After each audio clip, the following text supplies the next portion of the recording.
जय हिंद। देखिएगा अब जो है 60,244 की भर्ती के बारे में मैं आपको पूरी डिटेल बताऊंगा। जिस तरीके से माननीय योगी आदित्यनाथ जी का जो बयान है 60,244 भर्ती को लेकर के, पूरी प्रक्रिया को लेकर के, रनिंग, मेडिकल रिजल्ट, साथ ही में इसका ट्रेनिंग सेंटर, साथ ही में इसका ट्रेनिंग पोस्टिंग, इस पूरी पर जो है उनका बयान क्या आया है, उस बयान को मैं आपको पहले सुनाता हूं। उसके बाद इसको लिंक करके, कनेक्ट करके हम अपनी बात को जो है वो आगे कंटिन्यू करते हैं। तो वीडियो को शुरुआत करने से पहले आप चैनल को सब्सक्राइब कर लीजिएगा और यार इस बढ़िया से एक अपडेट के लिए वीडियो को लाइक बनता है। अब देखिएगा इस वीडियो को, आप एक बार ध्यान से सुनिएगा। करिए अभी 60,200 पुलिस के नए भर्ती की प्रक्रिया चल रही है। फिजिकल टेस्ट हो रहा है।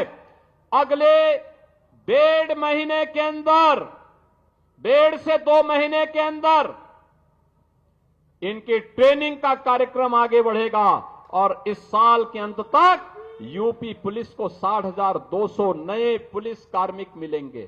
आई होप कि आपको पूरा समझ में आ गया होगा। अब जो आगे की बातचीत है वो मैं आपको यहां पर समझाता हूं। ये आप देखेंगे साफ साफ इसमें क्या लिखा हुआ है मेरे साथी। लिखा हुआ है कि रनिंग रिजल्ट को लेकर के जो बातचीत आपके मन में है उसको लेकर के हम थोड़ा डिस्कस करते हैं। इधर इसका, क्योंकि रनिंग के बाद में इसका मेडिकल भी होगा और मेडिकल के बाद में इसका ट्रेनिंग भी होगा, तो इन तीनों पॉइंट पर आदित्यनाथ योगी सीएम साहब ने क्या कहा है वो आपको बताता हूं। उनके मुताबिक, यानी उनके बयान के मुताबिक, ये साफ साफ उस भाषण के अंदर ये साफ साफ मेंशन किया गया है कि 1.5 महीने से 2 महीने के अंदर ट्रेनिंग का कार्यक्रम जो है वो चालू कर दिया जाएगा। क्या यह पॉसिबल है और है तो कैसे? इसके बाद 2025 के अंत तक ये भर्ती जो है वो कंप्लीट कर दी जाएगी। ये जो है वो इस बयान को जो है वो इस तरीके से जो है वो समझा जाए। अब वास्तविक बात क्या है देखिएगा, आपको क्या लगता है कि 1.5 से 2 महीने के अंदर ट्रेनिंग तक पहुंचने का मतलब क्या समझो? इसको आप इस तरीके से समझ सकते हैं। जैसे कि आप देखिएगा अभी कौन सा महीना चल रहा है बताइएगा? ये चल रहा है फरवरी। क्या चल रहा है मेरे भाई? फरवरी चल रहा है। इसके बाद में आ जाएगा मार्च। क्या हो जाएगा? मार्च हो जाएगा। ठीक है, मान लीजिएगा अगर ये बयान के मुताबिक आधा महीना इसे मान लीजिएगा, 1 महीना इसे मान लीजिएगा, मतलब बचा हुआ आपका अप्रैल। क्या हुआ? अप्रैल आ गया। बोलो यस ना? आधा महीना ये, 1 महीना ये, 1.5 महीना हो गया। अगर ये इसको भी ले लेंगे तो सीधा जैसे कि 1.5 से 2 महीने का समय जो बताया है वो इतना कंप्लीट हो जाता है। इनके मुताबिक इसका मतलब ये हुआ कि फरवरी के अंदर जो आपका रनिंग है वो जो है वो कंप्लीट हो जाएगा। बोलो यस और नो? 27 तारीख तक पूरा कंप्लीट हो जाएगा। इसके बाद में आता है मार्च, और कई अन्य न्यूज़पेपर के अंदर भी बयान के भी मुताबिक साफ साफ समझ में आता है कि मार्च के अंदर ये जो फिजिकल जो रनिंग हुआ है इसका जो रिजल्ट है वो जो है वो आपको देखने को मिल जाएगा। सबसे बड़ी चीज, सबसे बड़ा जो इंतजार होना चाहिए वो इस रिजल्ट का होना चाहिए। समझ रहे हो ना? एक तरह से यही है फाइनल मेरिट लिस्ट। समझ लीजिएगा, सबसे बड़ी जो मेरिट लिस्ट है मेरे भाई वो यही है। यानी पूरे मार्च के दौरान अगर इन्हें 1.5 महीने के अंदर आपको ट्रेनिंग पर नियुक्ति पत्र देना है कि भाई देखो सब भर्ती कंप्लीट हो चुकी है, अब आप ट्रेनिंग पर जाइएगा, तो सीधी सी बात है कि आपको इस महीने के मतलब मार्च में कम से कम 15 तारीख तक, क्या 15 तारीख तक आपका जो रिजल्ट है वो आ जाना चाहिए। इसके बाद बचे हुए जो 15 दिन हैं, उसके बाद जो 15 दिन है, ये बीच में 10 दिन के अंदर आप मेडिकल की तैयारी करा सकते हैं। क्या? मेडिकल की जो प्रिपरेशन है वो तैयार करवा सकते हैं, जिसे रनिंग के लिए रनिंग सेंटर जो वो तैयार हुए थे। बोलो यस और नो? अगर ये कार्यक्रम चल जाता है तो आई होप कि मात्र 8 से 10 दिन के अंदर आपके सभी के मेडिकल जो है वो कंप्लीट हो जाएंगे। यानी कि मार्च पूरा महीना और अप्रैल के फर्स्ट वीक तक, क्या अप्रैल के 7 जो तारीख है इससे पहले पहले ये कंप्लीट हो जाना चाहिए।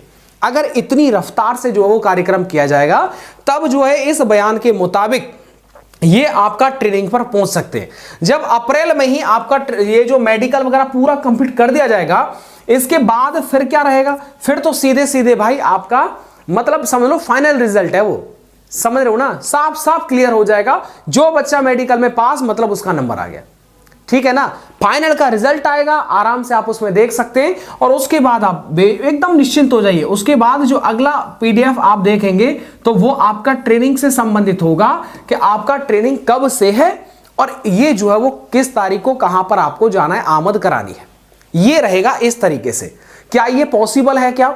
देखिएगा, अब मेरे अनुमान में जिस तरीके से मैं अपना अनुमान लगा रहा हूं, सीधी बात है भाई, देखिएगा इतनी बड़ी रनिंग मात्र देखिएगा फरवरी में ही कंप्लीट हो गई।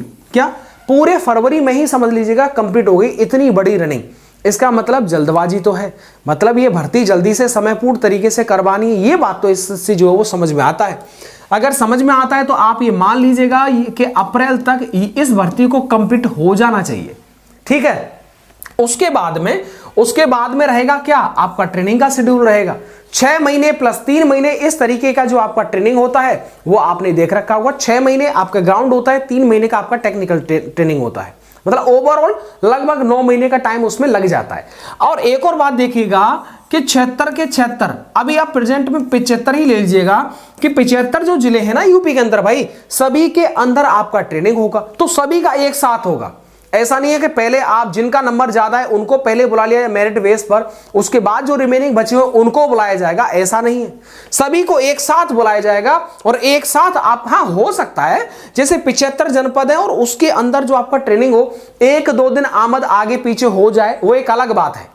लेकिन सभी का लगभग जो पासिंग आउट परेड रहेगा वो 2-4 दिन के ही अंतराल पर रहेगा। तो मैं ये मान सकता हूं कि अप्रैल से दिसंबर, क्या अप्रैल से दिसंबर माने 12, और इसका मतलब 8 + 1 मतलब मान लीजिएगा कि 2025 में ये पूरी की पूरी भर्ती तब कंप्लीट होती है जब ये कार्यक्रम अप्रैल से ही चालू हो जाए, जो कि पॉसिबल नहीं लग रहा है। समझ रहे हो ना? अप्रैल के बाद में मई, यानी अप्रैल मई तो आप देख सकते हैं कुल मिलाकर के, अगर इस बयान के मुताबिक कार्यक्रम को आगे बढ़ाया जाता है तो आप मान लीजिएगा कि अप्रैल के लास्ट तक जो है वो आप देख पाएंगे कि आपका ट्रेनिंग का जो है बुलाना चालू हो जाएगा। यानी ये भर्ती तभी जाकर के कंप्लीट हो पाएगी पूरे 2025 में। बाकी जो सर जी जो पेंडिंग वाली वैकेंसी है, जो आने वाली वैकेंसी है, उनका क्या, उनको लेकर के क्या कोई अपडेट है क्या? वास्तविकता है कि जो भर्तियां देखो अलग अलग डिपार्टमेंट में जो भर्तियां लंबित होती है, सीधी बात है वो आती रहती हैं। ऐसा नहीं कि ये भर्ती कंप्लीट होगी उसके बाद कुछ होगा, ऐसा नहीं है। हर डिपार्टमेंट अपनी अपनी रिक्तियां जो होता है वो अपने हेडक्वार्टर को दे चुका होता है, मुख्यालय को, कि हमारे इस डिपार्टमेंट के अंदर, फायर के अंदर, जेल के अंदर, पीएससी के अंदर या फिर यूपीएसआई के अंदर, पीसी के अंदर इतनी इतनी वैकेंसी जो है वो रिक्त हैं, इन पर जो भर्ती किया जाए। वो पत्राचार होता रहता है। फिर समय समय धीरे धीरे आप ये देखते हैं कि जैसे जैसे वैकेंसी जो होता है वो आती रहती है और उस तरीके से जो है नोटिफिकेशन बढ़ता जाता है। लेकिन सबसे जो अवेटेड है मेरे हिसाब से तो ये शेड्यूल है। आपका क्या मानना है वो आप जो है कमेंट के अंदर राय दे सकते हैं।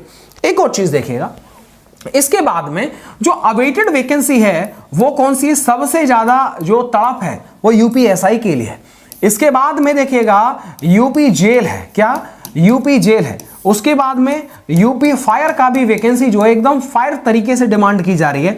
हॉर्स जो घुड़सवार है, माउंटेड पुलिस है, उसका तो शायद जिक्र ना करें तो बेहतर है। शायद ही उसमें जो वैकेंसी है वो देखने को मिल पाए, क्योंकि उसमें ज्यादा इतनी जो रिक्तियां हैं वो देखने को नहीं मिलती है। इसके बाद में जो पीएसी है वो भी आप देख पाएंगे। तो यूपीएसआई के अंदर सीधी बात है कि यहां पर सिविल हो जाएगा, इधर आपका जो पीसी प्लाटून कमांडर हो जाएगा, इधर सेकंड अफसर हो जाएगा फायर का।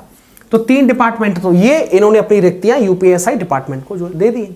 इसके बाद यूपी जेल की जितनी भी रिक्तियां होती हैं वो मुख्यालय को अवगत करा दिया जाता है कि इतना वैकेंसी जो होता है पूरे ऑल ओवर यूपी के अंदर खाली है, जिन पर जो वैकेंसी जो रिक्त हैं उन पर भर्ती की जाए। इसके बाद में यूपी फायर का भी जिस तरीके से यूपी जेल वैसे ही यूपी फायर, क्योंकि ये यूपी सिविल की तुलना में ये दोनों ही डिपार्टमेंट छोटे होते हैं। इसके बाद देखिएगा पीएससी का, क्योंकि इस बार सिर्फ सिविल का वैकेंसी था तो पीएससी का भी आना है। अब ओवरऑल जो बात की गई थी 40,000 भर्ती की, सीधी बात है कि इन सभी को जोड़ दिया जाए तभी पॉसिबल हो सकता है 40,000 वैकेंसी। बाकी देखने वाली बात रहेगी कि इस पर क्या कुछ जो अपडेट आने वाला है। मेरे हिसाब से जो बयान आया था उसको मैंने बड़े अच्छे तरीके से आपको समझाया। आई होप कि आपको समझ में आ गया होगा। आपकी जो भी राय हो वो कमेंट के अंदर आप शेयर कर सकते हैं। बाकी जिन जिन का रनिंग हो चुका है वो अपने यूपीएसआई की जो तैयारी है उसमें लग जाइएगा, बिल्कुल समय बर्बाद मत करिए, मेरा ऐसा मानना है। और बाकी आपकी तैयारी कैसी चल रही है, साथ ही में रिजल्ट आपका रनिंग हो चुका है, इसके बाद में आपकी दिनचर्या अब क्या हो चुकी है? क्या आप सुबह दोपहर शाम सिर्फ मोबाइल भी देखते रहते हैं? ऐसी ही स्थिति होगी आई होप। ज्यादातर जिनके नंबर एकदम बहुत ज्यादा है, वो एकदम श्योर है कि कोई दिक्कत वाली बात नहीं है। और श्योर ऑलमोस्ट सभी को अभी फुली कॉन्फिडेंस जो है ना, कॉन्फिडेंट में रहना चाहिए, क्यों किसी को नहीं पता कि नॉर्मलाइजेशन किसको कितना मिला है। यस ना, नंबर आ गया, अब नॉर्मलाइजेशन किसको कितना मिला है किसी को नहीं पता। तो इसीलिए अभी तो एकदम भाई साहब में सीना तान करके घूमिए, ठीक है, अभी आप आउट नहीं है। तो इसीलिए कोई ये कहे कि भाई तेरा सिर्फ 1-2 नंबर ज्यादा है, तेरा नहीं आ पाएगा, तो उससे बोलिएगा कि भाई सुनिए, अभी सिर्फ ये जो नंबर जो मैंने बताए वो अपने रॉ मार्क्स बताए हैं, नॉर्मलाइज्ड इसको नहीं बताया है। इसके बाद का जो रनिंग के बाद का जो रिजल्ट आएगा वो बहुत मैटर करेगा, क्योंकि उसके बाद मेडिकल होगा, और मेडिकल ऐसा नहीं आर्मी एयरफोर्स की तरह बड़ा डिफिकल्ट, क्योंकि हर स्तर का, हर फोर्स का अपना अलग मेडिकल स्ट्रक्चर होता है, वो क्या क्या चेक करवाते हैं। लेकिन यूपी के अंदर पुलिस डिपार्टमेंट के अंदर ज्यादा प्रॉब्लम नहीं होती है। जो जेन्युइन प्रॉब्लम है वो तो साफ साफ दिखेगी, वो अनफिट हो जाएगा। चलेगा, मिलता हूं आपको नेक्स्ट वीडियो के साथ। वीडियो को लाइक और शेयर कर दीजिएगा। बाकी आपका मन में कोई भी सवाल है, कुछ राय है जो आप देना चाहते हैं अपने भाई को, जरूर आप शेयर करिएगा। Thank you.